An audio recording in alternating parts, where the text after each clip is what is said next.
Hello everyone, welcome back.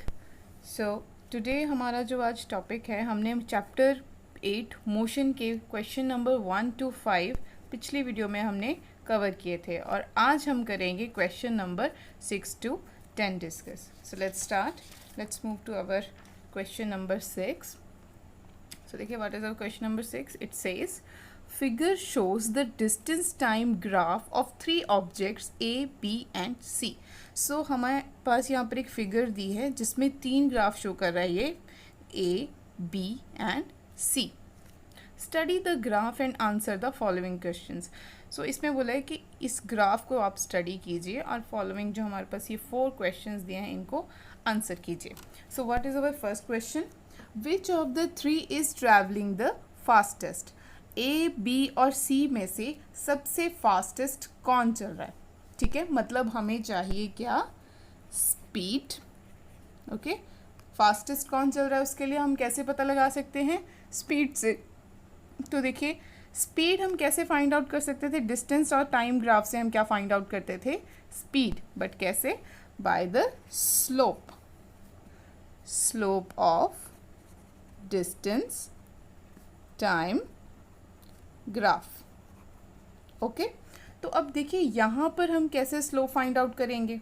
ठीक है, Y axis और अपॉन एक्स एक्सिस नहीं कर सकते क्योंकि कोई वैल्यूज़ नहीं दी है। हम कैसे डिवाइड करेंगे किसको और कैसे हम कैसे फाइंड आउट करेंगे कौन फास्टेस्ट है? ठीक है, तो हम टू फाइंड द स्लोप हम क्या करेंगे? एंगल देखेंगे between the straight line graph and horizontal axis. उनके बीच में हम देखेंगे कि क्या एंगल आ रहे हैं। जो एंगल सबसे मैक्सिमम होगा मतलब उसकी जो है स्पीड जो ज़्यादा होगी। तो लेट अस ड्रॉ। अब देखिए, हॉरिजॉन्टल यहाँ पर तो है ऑलरेडी बी में। सी के लिए भी हॉरिजॉन्टल एक्सिस ड्रॉ कर लेंगे, ए के लिए भी हॉरिजॉन्टल एक्सिस ड्रॉ कर लेंगे। ठीक है, सो ये है हमारा बी। इसके लिए हमारा जो एंगल आएगा इसको हम मार्क कर लेंगे थीटा बी। ओके, जो हमारा एंगल आएगा सी लाइन के लिए उसको हम मार्क कर लेंगे theta C and it is our theta A. Alright, अब देखिए मैक्सिमम कौन सा है? थीटा बी जो है वो सबसे बड़ा है, उससे थोड़ा कम है थीटा सी एंड सबसे छोटा है हमारा angle theta A. So we have theta B, this is larger than theta c and theta c is larger than theta a. All right, so slope of line B is maximum. Okay, slope of B is maximum. This means our car B is the fastest. Okay, so this is our answer of first question.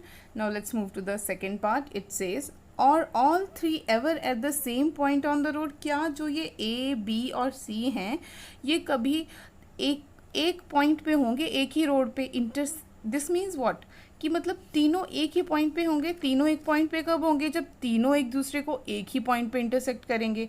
ठीक है, तो देखिए अब B intersect कर रहा है यहाँ पर इस पॉइंट पर ए को, अब बी यहाँ पर इंटरसेक्ट कर रहा है सी को, ए सी को यहाँ पर इंटरसेक्ट कर रहा है। ठीक है, बट तीनों एक ही पॉइंट पर कहीं भी इंटरसेक्ट नहीं हो रहे हैं आपस में। दो आपस में इंटरसेक्ट हो रहे हैं बट तीनों एक ही जगह पर कहीं भी इंटरसेक्ट नहीं हो रहे हैं। So no, they will never meet at the same point. Okay, so they will never meet at the same point. So next question है हमारे पास, देखिए part C. How far has C travelled when B passes A? जब B ने ए को पास किया है यहाँ पर, ठीक है, बी यहाँ पर पास कर रहा है ए को, तब जो how far has C travelled, तब तक जो है सी ने कितना ट्रैवल किया है? कितना? हाउ फार मतलब उसका कितना उसने डिस्टेंस ट्रैवल कर लिया है जब ए जो है वो बी को पास कर रहा है। ठीक है, so this is our the point जब ए बी को पास कर रहा है। ठीक है, तो ये है इसका time perpendicular. Let's draw perpendicular. So ये है उसका टाइम जब ए और बी को उसको पास कर रहा है। देखिए, ठीक है, नाउ उसने हमने फाइंड आउट क्या करना है? सी का डिस्टेंस। तो this is our C, same point यहाँ पर ए और बी आपस में कोइंसाइड हो रहे हैं और यही टाइम है जब यहाँ पर सी है सेम टाइम पे, ठीक है। तो लेट्स ड्रॉ परपेंडिकुलर सी से, ये आ गया हमारा परपेंडिकुलर सी से, ठीक है। तो ये क्या है यहाँ पर 8 किलोमीटर्स है डिस्टेंस यहाँ पर, दैट इज़ फाइनल डिस्टेंस है 8, ठीक है। अब देखिए सी ने स्टार्ट कहाँ से किया था, इनिशियल वैल्यू देख लेते हैं हम सी की। ऑलराइट, हमने सी की इनिशियल वैल्यू और हमने इनिशियल उसकी देखनी है कहाँ पर था वो, at time t is equals to 0, ठीक है। सो उसके लिए हम क्या करेंगे, हम c देखिए अब कहाँ से, यहाँ से स्टार्ट हो रहा है c। ऑलराइट, अब हमने देखने हैं इसके पार्टीशंस कैसे हैं। फॉर एग्जांपल बुक से हम ज़्यादा क्लियरली देखते हैं। देखिए ये है हमारी बुक, अब देखिए c है हमारा दिस, ये है हमारा c। अब देखिए पूरा जो 0 से 4 तक का जो डिस्टेंस है इसमें कितने पार्टीशंस हैं, 1 2 3 4 5 6 7 पार्टीशंस हैं।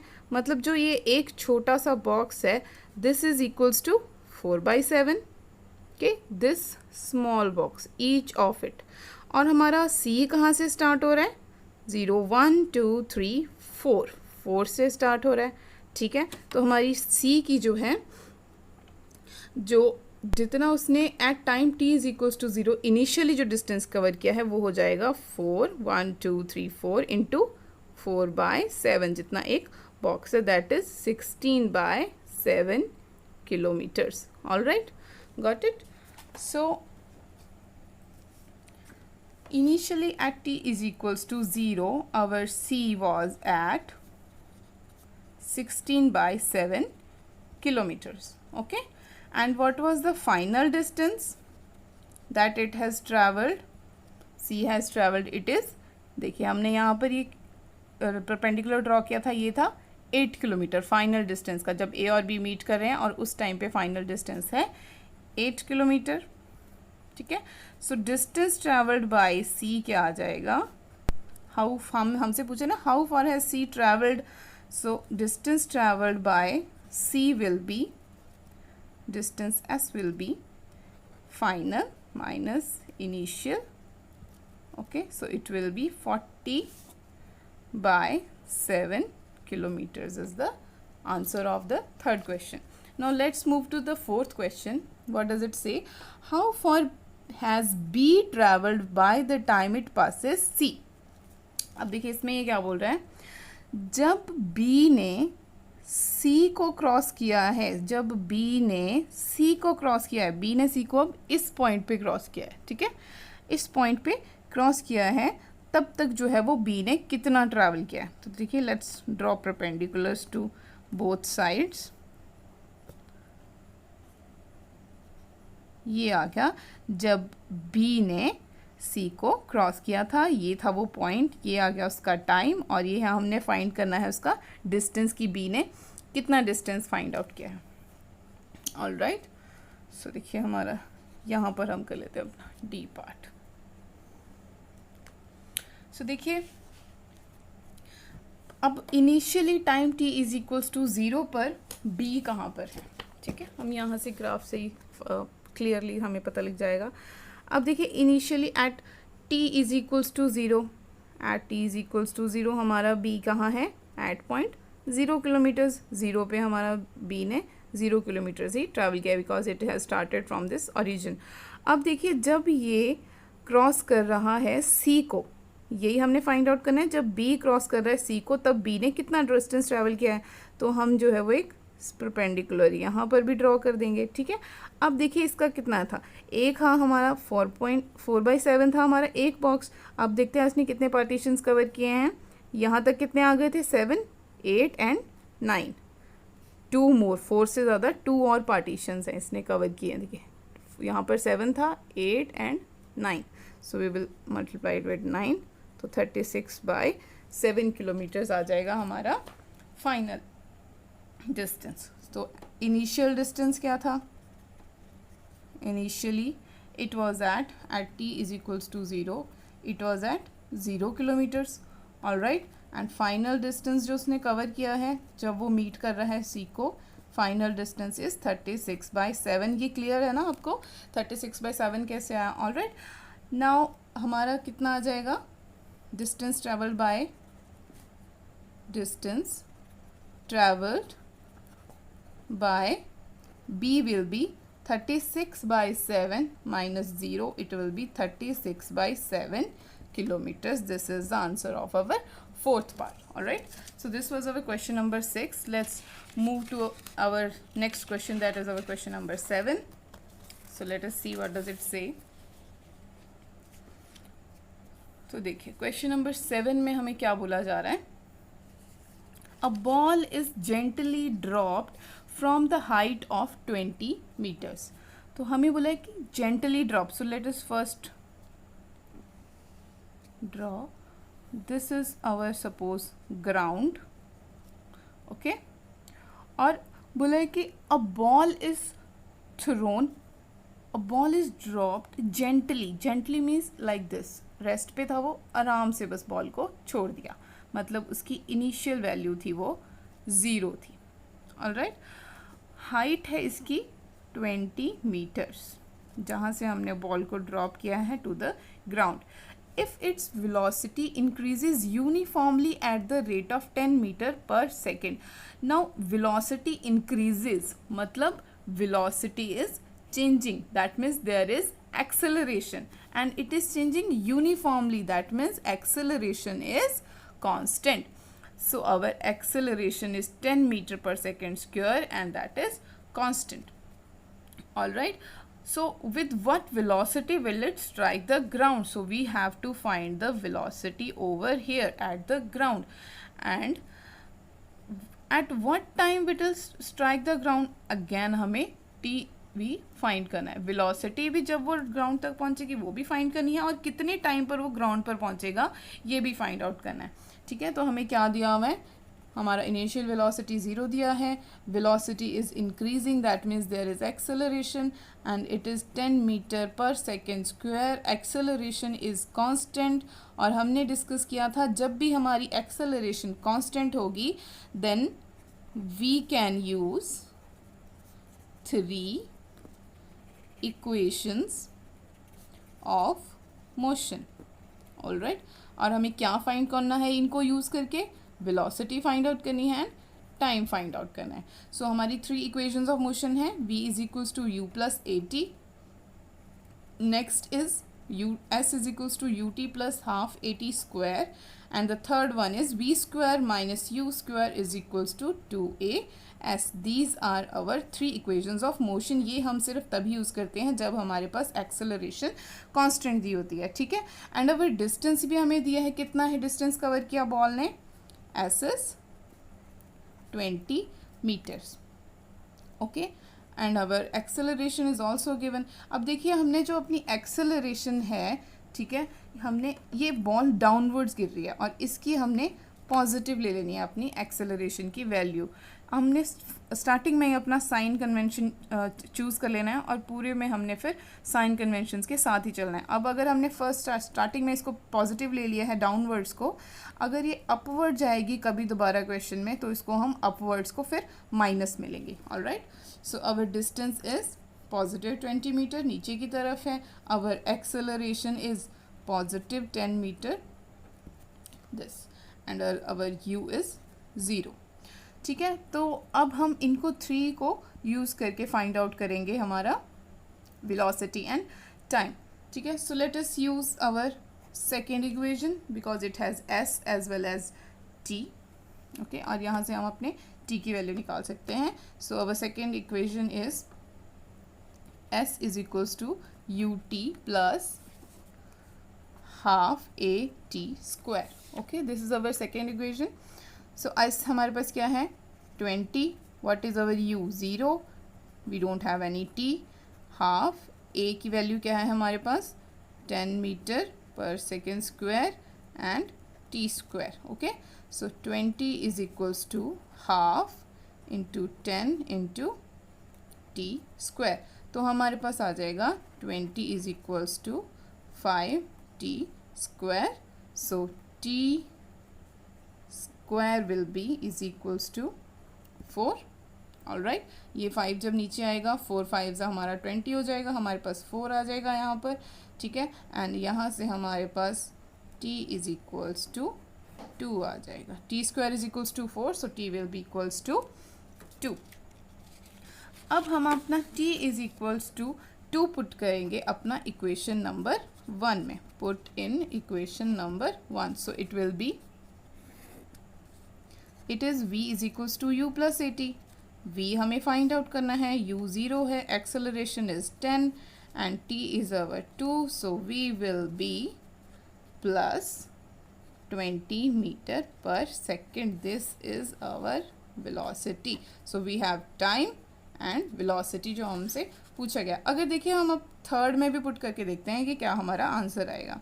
सो we will use equation 3 now. This is v square minus U square is equals to 2as। इससे हम वेलोसिटी फाइंड आउट करने की कोशिश करते हैं। सो v स्क्वायर यहाँ रह जाएगा, u स्क्वायर को हम दूसरी साइड ले जाएंगे, इट विल एड ऑन, ठीक है। u स्क्वायर हमारा वैसे भी, u हमारा क्या है 0, तो ये वैसे ही 0 हो जाएगा। 2a क्या है हमारा, a is our 10 and s is our 20, so v square will be 400, सो v will be under root 400 and under root 400 is plus minus कौन सा हम लेंगे यहाँ पर अब, प्लस, क्योंकि हमने पहले ही देख लिया था कि हमारा अगर डाउनवर्ड जा रही है तो हमने उसकी पॉजिटिव में ही लेनी है, ठीक है। So it is plus 20 metre per second. This is our velocity. देखिए सेम आई है ना, यहाँ से भी सेम आई और यहाँ पर भी सेम आई है। All right, so this was our problem number 7। Now let us move to problem number 8। What it is, so यहाँ पर हमें दिया हुआ है the speed time graph of a car is shown in figure. तो एक किसी कार का हमें स्पीड इस तरफ एंड टाइम इस तरफ एंड स्पीड एंड टाइम का ग्राफ दिया हुआ है, ठीक है। Speed is along Y axis, time is along X axis. अब हमारे पास नीचे क्वेश्चंस दिए हैं ए एंड बी, वो हमें सॉल्व करने हैं with the help of this graph. So find how far does the car travel in the first 4 seconds. Okay, हमें फाइंड आउट करना है कि फर्स्ट 4 सेकेंड्स के अंदर कार ने कितना डिस्टेंस जो है वो ट्रैवल किया है। तो हमारे पास टाइम दिया गया है कितना, 0 to 4 सेकेंड्स। ऑलराइट, और हमें फाइंड आउट क्या करना है, डिस्टेंस। ऑलराइट, अब देखिए स्पीड और टाइम ग्राफ से हम डिस्टेंस कैसे कर लेते थे फाइंड आउट। जितना एरिया आता था उस डिस्टेंस पॉइंट के अलोंग उसको कैलकुलेट करके हम डिस्टेंस फाइंड आउट करते थे। अब देखिए हमारे पास टाइम दिया है 4 सेकेंड्स, कि जब उसने कार ने 4 सेकेंड्स कंप्लीट किए हैं, टाइम 4 सेकेंड है, तब तक उसका डिस्टेंस क्या है, ठीक है। तो ये है हमारा वो एरिया जिसका हमें डिस्टेंस फाइंड आउट, जिसका हम इस पोर्शन का हम एरिया फाइंड आउट कर लेंगे तो हमारे पास डिस्टेंस भी आ जाएगा, ठीक है। तो अब देखिए हम डिस्टेंस कैसे फाइंड करते थे, area of some triangle, area of some trapezium, किसी ज्योमेट्रिकल शेप का एरिया हमें, क्योंकि फॉर्मूला पता होता है, हम एरिया निकालते थे, हमारे पास एरिया निकाल के हमारा डिस्टेंस आ जाता था। अब देखिए यहाँ पर जो कोई प्रॉपर ज्योमेट्रिकल शेप नहीं मिल रही है, it is a bent line, straight line नहीं है, ठीक है। तो हम अप्रॉक्सीमेट एरिया निकाल लेंगे, कैसे, हम मान लेंगे एक, हम एज्यूम कर लेंगे यहाँ पर एक स्ट्रेट लाइन, ठीक है। हम एक स्ट्रेट लाइन ड्रॉ कर लेंगे, हमारे पास एक ट्रायंगल बन जाएगा और हमारे पास अप्रॉक्सीमेट एरिया आ जाएगा और अप्रॉक्सीमेटली उससे हम डिस्टेंस निकाल लेंगे। Okay, so what will the area of this triangle now, it is half into base into height. Height देखिए कितनी है, हमने टाइम एक्सिस के अलॉन्ग परपेंडिकुलर ड्रॉ कर लिया था एंड हम स्पीड एक्सिस के अलॉन्ग भी कर लेते हैं, ठीक है। तो ये हमारा पहुंचा है 6 तक, ठीक है। हाइट इसकी आई है 6, so area of triangle be half, base is 4 and what is our height, height is 6, ठीक है। तो हमारे पास क्या आ जाएगा, 12 मीटर इसका डिस्टेंस आ जाएगा, जो कि हमारी कार ने ट्रैवल किया है इन 4 seconds. Okay, approximate, and it is approximate distance, don't forget to mention it. Okay, so now what is the second question, which part of the car represents the uniform motion? So हमारी car का कौन सा ऐसा part है motion का जो कि एक यूनिफॉर्म मोशन रिप्रेजेंट कर रहा है इस ग्राफ में। अब देखिए यूनिफॉर्म मोशन का मतलब क्या है, जब speed is constant, okay, when speed is constant then our motion is uniform motion. Alright, तो अब देखिए हमारी स्पीड कांस्टेंट कहाँ से स्टार्ट हो गई होना, देखिए यहाँ यहाँ यहाँ तक तो इंक्रीज कर रही थी, टोटली इंक्रीज कर रही थी, और यहाँ पर जाकर इसने स्ट्रेट लाइन में चलना स्टार्ट कर दिया। मतलब अब ये चेंज नहीं हो रही है टाइम के साथ, ये अपनी कांस्टेंट स्पीड के साथ चल रही है यहाँ से, ठीक है।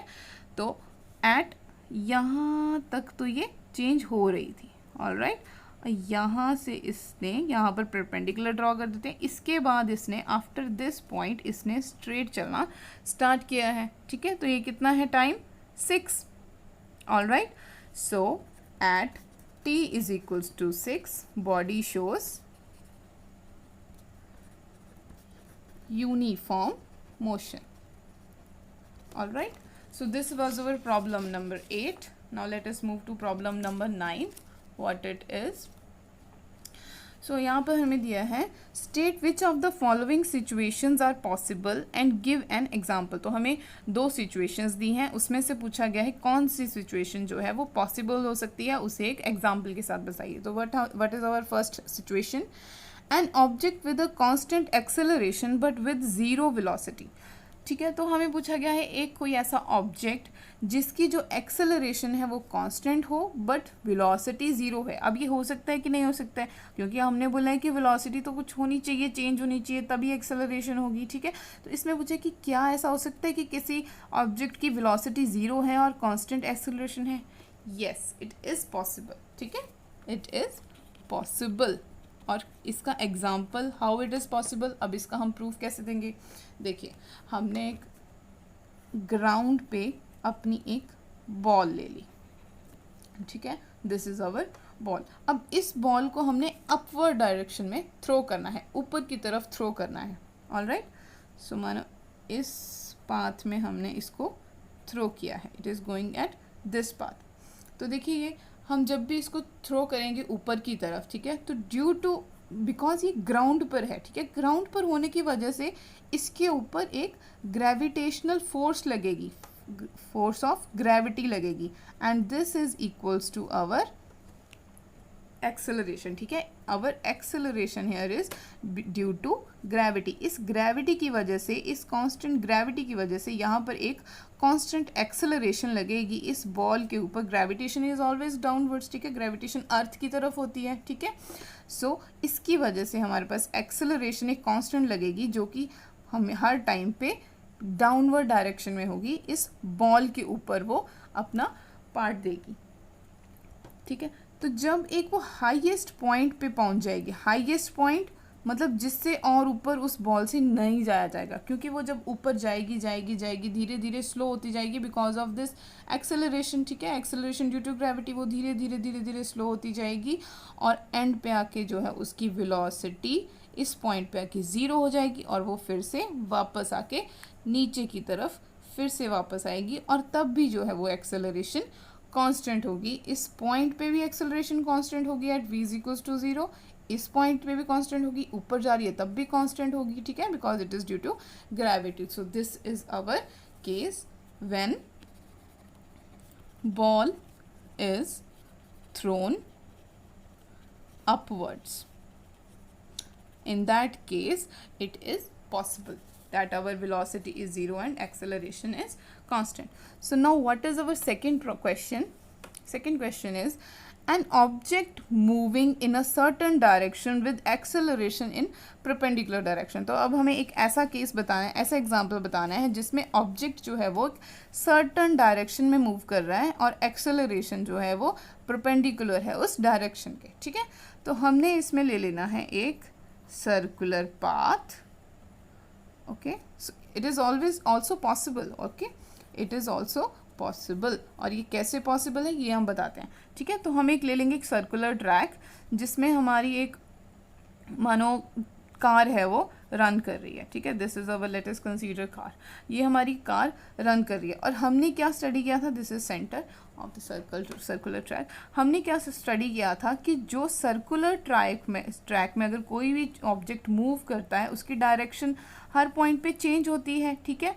और उस ऑब्जेक्ट की जो डायरेक्शन होती है, जो सर्कुलर ट्रैक में मूव कर रहा है, उसकी जो डायरेक्शन होती है या उसकी जो वेलोसिटी की डायरेक्शन होती है वो अलोंग द टेंजेंट होती है,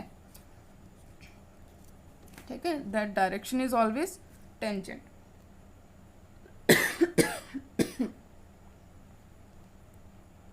so that direction is always tangent along the tangent. और उसकी वजह से क्या होगा, उसमें उस ऑब्जेक्ट में एक हमेशा एक्सेलरेशन होता है। If car is moving uniformly in a circular track then acceleration is directed towards the circle. अगर कोई भी कार सर्कुलर ट्रैक पे मूव कर रही है, यूनिफॉर्मली चल रही है, तो उसकी एक्सेलरेशन हमेशा सर्कल की तरफ, centre of the circular track की तरफ डायरेक्टेड होती है, एंड इट इज परपेंडिकुलर, ठीक है। So this was our question. An object moving in a certain direction, it is moving in a circular direction with acceleration in perpendicular. इसकी acceleration इसकी velocity की direction के along perpendicular है. So this is always possible. So now what is our 10th question? It is an artificial satellite is moving in a circular orbit of radius 42250 kilometers.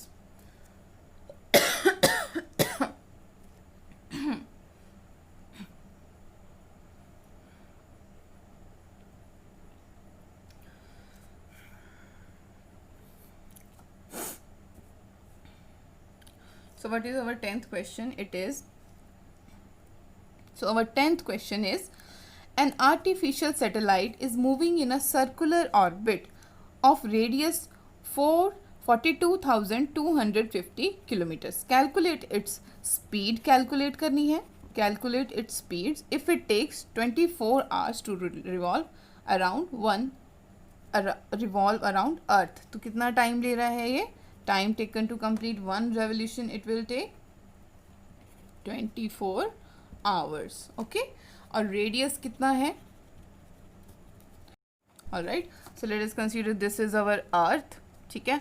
और अर्थ से इतनी दूरी पर, इतने रेडियस पर 42250 किलोमीटर पर हमारी ये सैटेलाइट जो है अर्थ के अलोंग एक राउंड लगा रही है इन 24 आवर्स, ठीक है। तो हमने क्या फाइंड आउट करनी है, उसकी स्पीड सैटेलाइट की, ठीक है।